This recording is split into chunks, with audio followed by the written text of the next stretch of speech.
Oh, wow. Ladies and gentlemen, what just happened on Capitol Hill?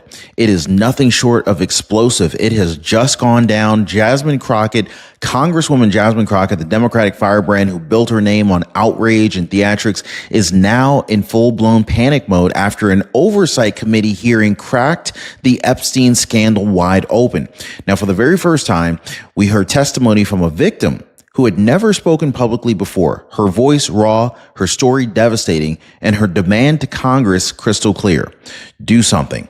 That single moment shattered the room, and Crockett, the carefully polished image that she's been clinging to, it is unraveling under the weight of bipartisan scrutiny, unanswered questions, and public outrage that refuses to be silenced. So this is not just about Jeffrey Epstein anymore. This is about who enabled him, who covered for him, and why files, transfers, and testimonies, they're missing in action, still missing in action years later. Crockett can no longer laugh it off, change her accent, or hide behind party lines. Today, this mask has completely slipped off and America saw through the cracks. So the real question that we have to ask is this: is Jasmine Crockett fighting for victims, or is she fighting for survival? Now, stay right there. I have a lot to break down in this video. Every shocking detail from today's Oversight Committee, from the bombshell testimony that the left cannot even allow to get out, but it has already stunned the room, and I'm going to share it with you guys, to the unanswered questions about Ghislaine Maxwell, the DOJ cover-ups, the bipartisan pressure closing in on Jasmine Crockett like never before. This is explosive. Hit the like button and subscribe, guys. We have a lot to cover today. So the Oversight Committee hearing just blew the Epstein scandal wide open, and Jasmine Crockett, the Democrat firebrand from Texas, is in panic mode like we've never seen before. Now, picture this. The camera's cut, the gavel drops, and Crockett storms out of the hearing room, shaken, rattled, visibly caught off guard. For years, she thrived on confrontation. She built her brand on fiery speeches and dramatic outbursts, but today, it was different.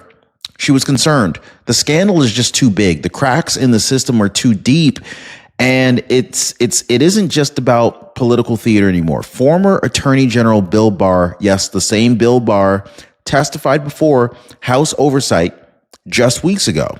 His deposition confirmed massive security failures in Epstein's death. And once again, he repeated the official line: there is no client list, none. But that answer only raised more questions, because if there's no client list, then why are there so many redactions? Why is so much evidence missing?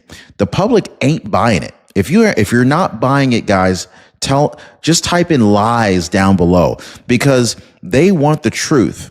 And Jasmine Crockett knows that she can't control this firestorm. Now, then came the moment that just completely cracked the air like thunder. Victims stood up, some from decades past, their voices shaking, their pain raw. And for the very first time, we heard from a woman who had never spoken publicly about her abuse up until that day. She broke her silence in front of Congress. Her words, very simple but devastating: do something. Act now. Now think about that. After years of cover-ups, backroom deals, prosecutors cutting sweetheart arrangements, politicians looking in the other way, I mean, you got victims that are still out there having to beg their government to act. I mean, their message was loud and clear. It's not enough to hold roundtables. It is not enough to posture on MSNBC.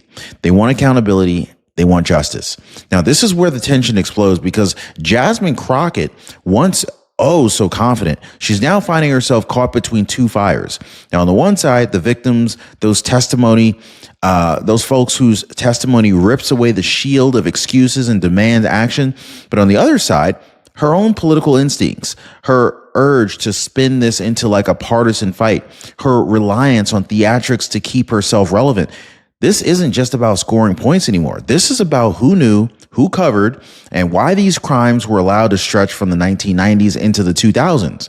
And so this is why Jasmine Crockett's mask is slipping. She can't laugh this one off. She can't clap back with a sassy line on TikTok. The stakes are just way too high, and the victims, they're not backing down. So when was the last time your insurance company called to check on you, not to sell you, but to help? Probably never, right? That's because they don't see you as a friend. This is why I partnered with Chapter. They're Medicare advisors. They listen, ask questions, and treat you like family. Mark King, he told us, he said, hey, it felt like talking to someone who genuinely cared about me, not their commission. So let me ask, do you want to keep being just a number to your insurer? Or do you want to do what most people are already doing, working with someone who treats you like a friend? Now, most people are calling the phone number on your screen down below, or they're visiting askchapter.org/Ron. The phone number is 909-563-8279. But guys, it didn't stop with the testimony. No. What the oversight hearing revealed next made it crystal clear. This was never just one sick old man. This was a RICO-sized operation, the kind of organized crime network that we've seen the DOJ hammer mob bosses with for decades. But think about it. Epstein didn't operate alone. He had money flowing through major banks, handlers, and assistants who scheduled his movements, pilots who were flying private jets with unnamed passengers, and layers of protection that shredded from Wall Street. This thing stretched from Wall Street to Washington, guys. Every single one of those pieces should have been a part of a criminal conspiracy case. If this wasn't RICO, then what on earth qualifies? So at the end of it stood Ghislaine Maxwell. Now, let's be clear. Jasmine Crockett didn't mince words here. She didn't call her misguided or complicated. Jasmine Crockett called her what she is, a monster, convicted, sentenced 20 years. And yet, here's where the scandal thickens here, because buried in this testimony was a revelation that stunned the room. Maxwell had been quietly transferred from her Florida facility to Texas. Why? Who authorized this?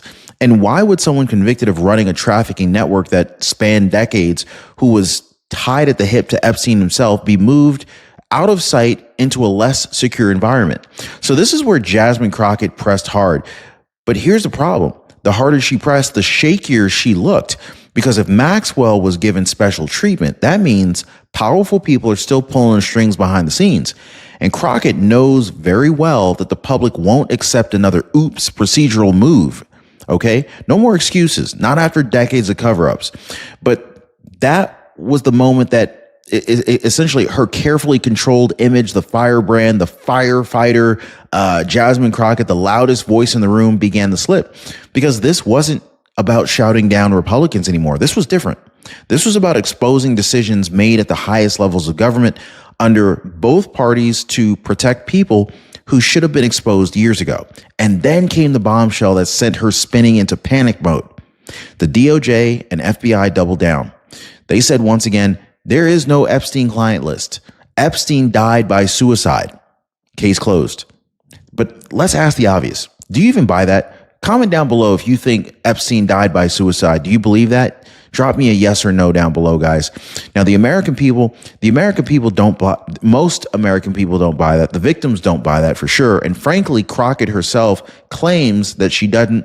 And this is why she completely exploded. But instead of training her fire on the institution's hiding evidence, she decided to turn her fire on Donald J. Trump. What she did was she went on MSNBC and she called him a wannabe Hitler, accusing Republicans of covering for Epstein's network to protect the MAGA brand. She attacked Donald J. Trump over Epstein. Ladies and gentlemen, think about that just for a second, okay? Victims are pouring their hearts out. They're demanding action. They're demanding names. They're demanding real justice. And what does Jasmine Crockett do? She turns it into another partisan war cry. So instead of uniting the committee around uncovering every transfer, every file, every shady deal, she pointed her finger at Trump, turning the hearing into yet another episode of political theater. That's all she does. Republicans scrambled, Democrats cheered. I mean, the media just licked it up, but the victims, they were left in the shadows yet again. And Jasmine Crockett, the one who loves to clap back, loves to go viral, loves to perform, was suddenly in the fight of her political life, because the more she leaned into partisan blame, the more obvious it became. She wasn't fighting for the victims. She was fighting for herself. Ladies and gentlemen, that's not leadership. That's panic. This is where the battle lines inside Congress came into full view, because Jasmine Crockett wasn't content just pressing for answers. She went on in. She's demanding that President Trump's Attorney General Pam Bondi be hauled before oversight and forced to testify under oath about what's really going on with the Epstein files. Now, she is accusing the DOJ of hiding key evidence. She said outright that Pam Bondi herself might be running interference. And her message was unmistakable. If you're not willing to testify, you're hiding something. Now, here's the part that really made jaws drop. Republicans resisted. Some skipped the hearing entirely. Others downplayed the whole matter, saying that the files were a distraction from bigger issues. This is when Jasmine Crockett just blurted out pure rage. On camera, she accused Republicans of pledging loyalty to Trump over loyalty to the truth. Her exact words, she says they want to pledge their loyalty, but they know it's problematic for the MAGA brand. Now, I want to pause on that for a second, because on one side, survivors of Epstein abuse, you've got begging, they're begging Congress to close the loophole in the Crime Victims Act so that whatever happened to them can never happen again. You guys remember Alex Acosta, the prosecutor who cut Epstein that sweetheart deal in secret, violating the victims' rights by not even informing them? That was supposed to be illegal under the law, but the loopholes let him do it anyway. Victims spent 10 years fighting just to be heard, only to watch Epstein escape justice up until his death. Wow. I mean, now Jasmine Crockett, she tried to leverage this moment. She tried to posture in such a way where she was fighting for the people, but she was only fighting for herself. Now, on the other side, Republicans, well, we've observed Republicans and conservatives fighting for what was actually mattering.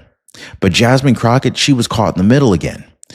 To some people, she's looking like a fighter. To other people, she looks like a politician in panic mode, lashing out to protect her own brand while pretending that it's about justice. But this brings us to her identity, because I don't want anyone to forget this here, guys. This isn't the first time Jasmine Crockett's style stole the spotlight, okay? Remember when she went viral calling people out, saying that they needed civic lessons? She mocked. She shifted accents. She went from proper speaking, hello, I am Jasmine Crockett, to the ghetto, weave-infested Jasmine Crockett that we have all come to know and hate over the years. She would literally go viral on TikTok and MSNBC with all of the different stereotypes that she believed would essentially be able to better communicate with her perceived audience and demographic with, right? She would do whatever she needed to do just to prove that she was hood. Critics said back then she wasn't focused on passing legislation. She was focused on theatrics, performing, going viral on TikTok. So what do we see now? We're seeing the same performance. We're seeing the same high drama, just wrapped around the Epstein scandal. Now, here's the situation. This outrage that we're seeing, is it genuine, or is this more fake Jasmine Crockett acting like she gives, I don't want to say the D word, but acting like she gives a rat's A, or does she really care about the people? I'm not buying it, guys. I'm not buying it, because Crockett's image has always been very controversial. On the one hand, she claims to be a very serious lawmaker, but on the other side, she doubles down on fiery rhetoric, viral clapbacks, and code switching just to appear more relatable. Okay. Now she's channeling that same persona into oversight hearings. But let's ask the real question. Is that leadership, or is that survival mode? Victims, they don't care about her accent. They don't care about her TikTok views. They care about action. And every time Jasmine Crockett leans into theatrics instead of bipartisan results, she risks proving her critics right, that it's not about the victims. It's really more about Jasmine Crockett staying relevant.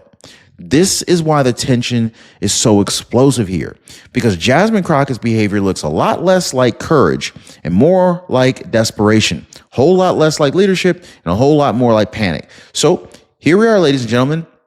We're really at this breaking point.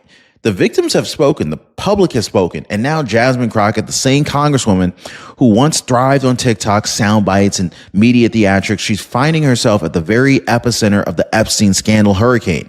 Now, this is not about her accent. This is not about her viral clapbacks. This is about whether Congress is finally going to deliver the transparency and the justice that Americans have been demanding for years. Now, think about the timeline.